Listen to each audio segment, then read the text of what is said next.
انایا کی گڑیا۔ اس کا نام انایا تھا۔ جب کوئی اسے پیار سے انو کہتا تو وہ کہتی میں انو نہیں انایا ہوں۔ بری رنگ کی آنکھوں کو مٹکا مٹکا کر وہ سب کو اپنا گرویدہ بنا لیتی۔ کوئی اس کی کسی ادا پر فدا ہوتا اور کوئی کسی، اپنے آپ میں مگن، زندگی سے خوش اور مطمئن، اپنے ماما بابا کے لیے اپنے نام کی طرح اللہ کی عنایت۔ اسے کھلونوں سے کھیلنے کا بہت شوق تھا۔ کبھی اپنے پاس موجود گیندوں سے کھیلتی رہتی اور جب ان سے کھیلنا اچھا نہیں لگتا تو اپنے دیگر کھلونوں میں مصروف ہو جاتی۔ مگر آپ سب کی طرح اس کا بھی ایک پسندیدہ کھلونا تھا اور وہ تھی اس کی گڑیا، جو اس نے اپنے بابا کے ساتھ جا کر دکان سے ضد کر کے خریدی تھی۔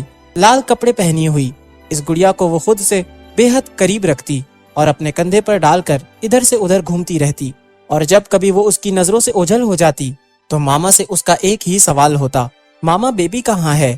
کیونکہ اس نے اپنی گڑیا کا نام بیبی رکھ لیا تھا۔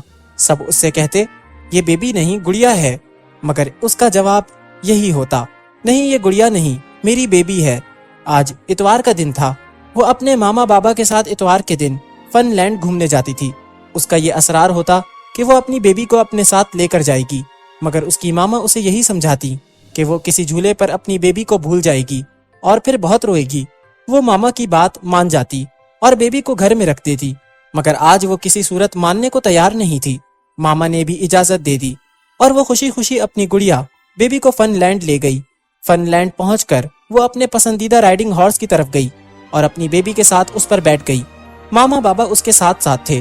جب رائڈنگ ہارس رکا تو اس کو آئس کریم کی دکان نظر آ گئی اور وہ آئس کریم کے لیے دکان کی طرف بھاگی اور اپنی بیبی کو جھولے پر ہی بھول گئی۔ ماما بابا بھی اس کے پیچھے بھاگے تاکہ اسے چوٹ لگنے سے بچا سکے۔ ایسے میں انہیں بھی گڑیا کا خیال نہیں رہا۔ بابا نے انایا کے لیے آئس کریم خریدی جو اس نے بے حد شوق سے کھائی۔